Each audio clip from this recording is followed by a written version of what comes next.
My name is Waliaula Jonah Elma. Welcome to Mbale Says. This is Science in Action.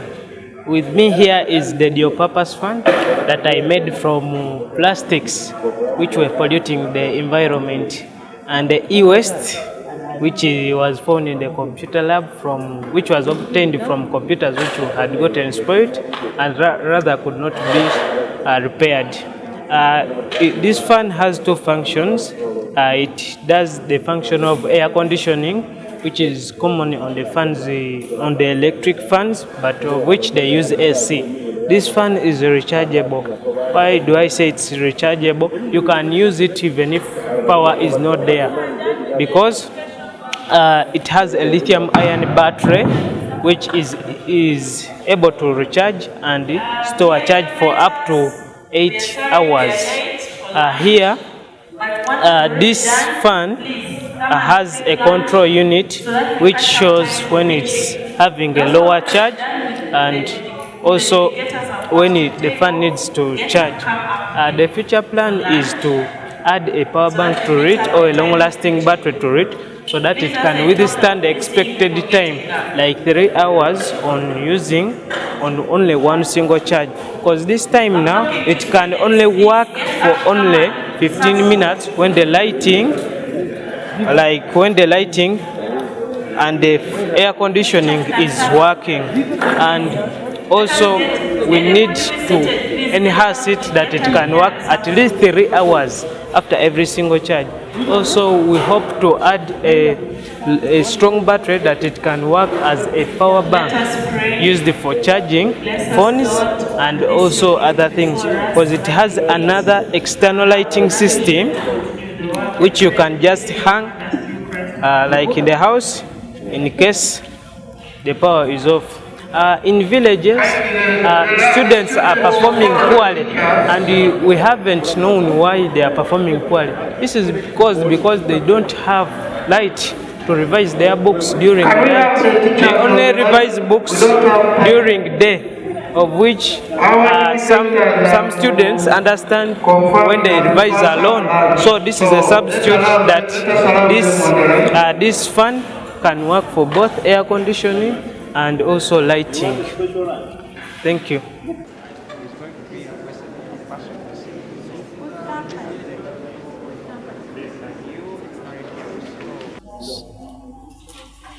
So basically, my name is Mosco Trevor from Kira College Boteki, and I'll take you through our project, the Smart Dustbin. So basically, if we speak the word smart, that means that everything is automated.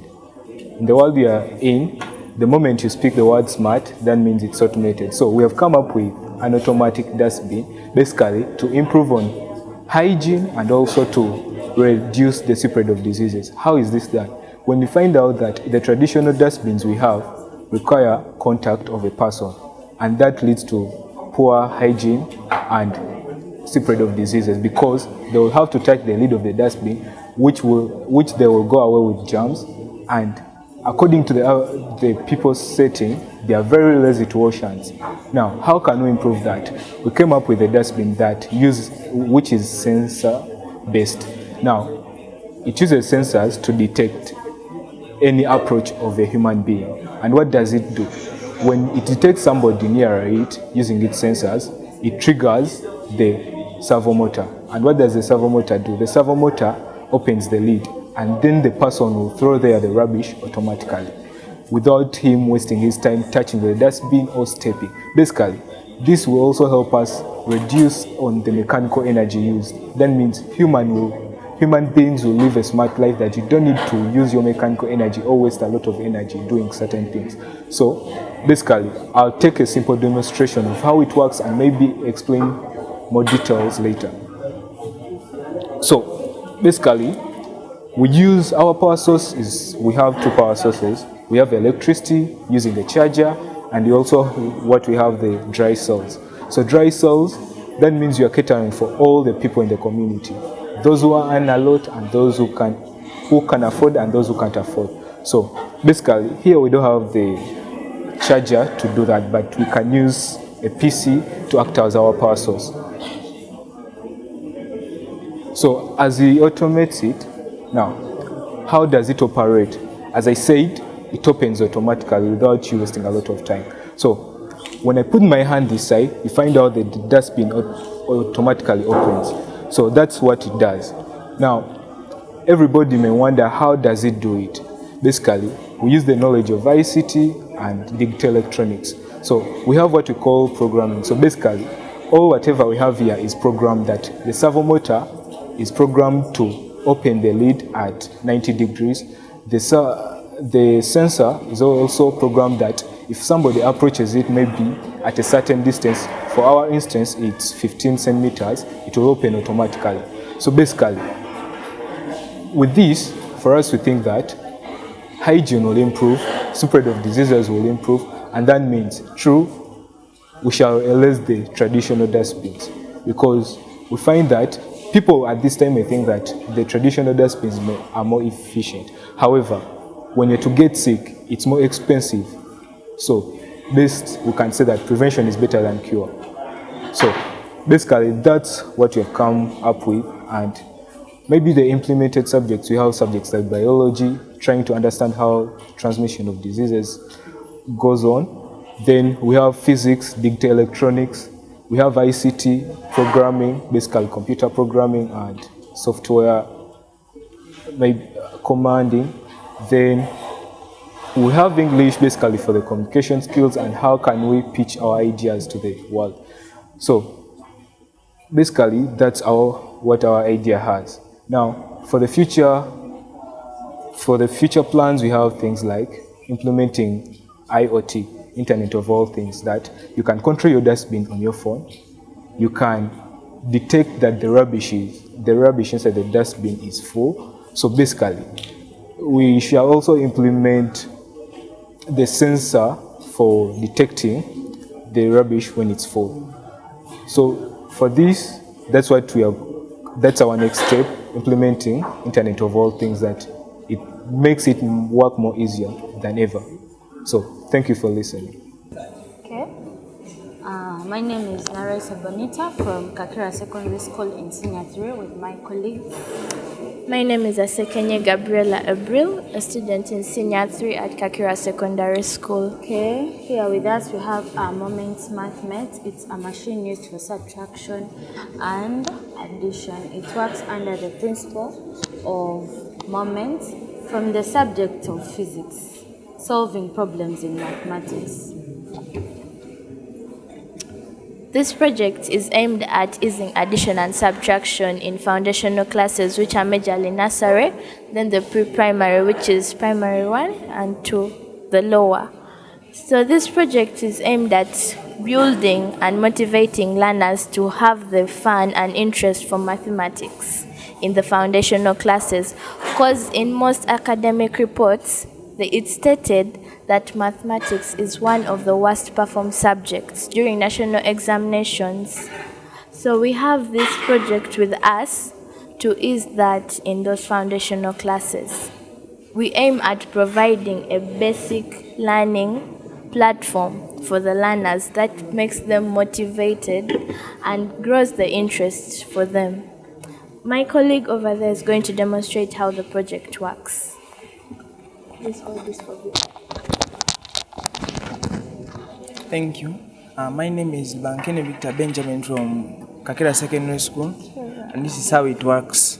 Right here we have our addition arm and subtraction arm. So when a learner in those classes is learning how to add, we'll just count these masses and place them there. For example, 2 plus 3. We'll get the 2 masses at first, then places them there. Then now plus 3, we'll add these 3 to get the actual value for those numbers added there. So 2 plus 3 is 5. So that is how it works. With this, they can visually see the number, rather than those they use sticks that don't show the actual values of the addition things. So we came up with this. When they can know 2 plus 3 equals 5, and they copy that 5 and write it in their books. So yeah, thank you. And for subtraction, that's already 5. Let me say 5 minus 2. They will get that 5, now minus 2, you place the 2 in a subtraction arm. This will create anti-clockwise moments against that. That will reduce the value here to 3.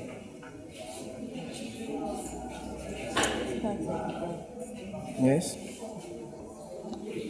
That's Okay, good afternoon, Uganda. Good afternoon, ladies and gentlemen.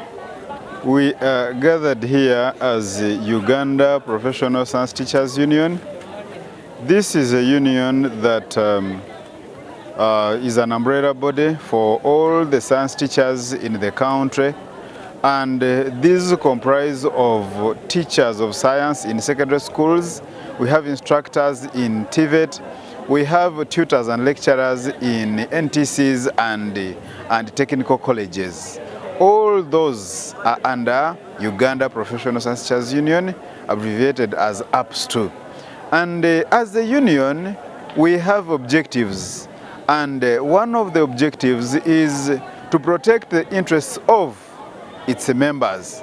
And when we are protecting the interests of the members, it's not that we are only in the activities of activism. No, we are dialoguing, we normally dialogue with the government and remind them that please, this is what the policy says, and therefore we request that please you respect the policy.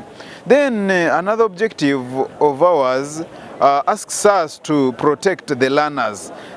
We have different stakeholders like the government, the learners, the teachers, the parents.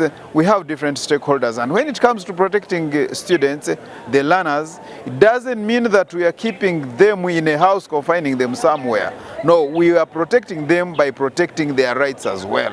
And one of their rights is to make sure that these people access education equitably and quality education, not an education of any kind, but quality education.